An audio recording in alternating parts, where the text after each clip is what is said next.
buat. Kami dia buat. Ya, ya. Dia buat tak semua kita buat. Tengah buat pusat. Dia nampak amal yang sono kan.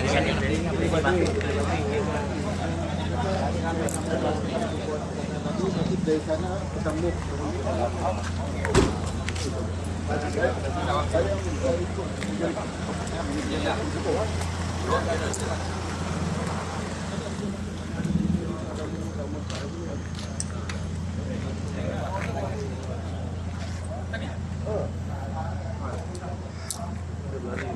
Datang lagi tu, itu lari.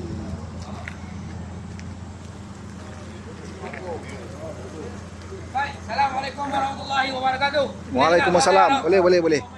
Minta semua rapat sat.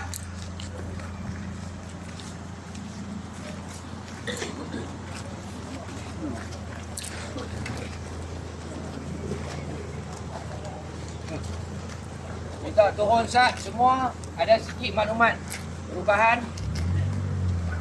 Inilah, alhamdulillah orang Melayu kita dapat berkumpul menyatakan orang Melayu kita ni bersatu tanpa ada fahaman politik. Jadi untuk maklumat daripada kita tadi, SP minta kita tukar tempat, pergi ke tempat asal yang ada FRU tadi, cuma ada suruh pergi ke depan sikit. Di sini ada masalah. Kalau berlaku di sini, penduduk sini ni tengah memandang kita semua. Jadi kita akan pergi ke arah tempat utama yang dijanjikan pada awal dulu. So boleh tak saya minta izin semua? Kita setujulah noh. Setuju. Ke sana. Secara elok, jangan ada masalah. Kita akan bergerak ke tempat asal. Siapa Ali?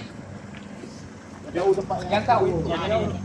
Okey, kita ikut kenderaan. Kenderaan mana? Ada hilang. Okey tak, Pak? Semua boleh standby lah kereta. Follow kereta sampai kita ni, kita akan buat dekat sana hari. Boleh tak semua? Boleh. Terima kasih banyak kepada Sokot. Abang Ali. Okey. Ali. Sabar, kereta saya ada tepi sana tu. Lagi saya duduk depan. Wah.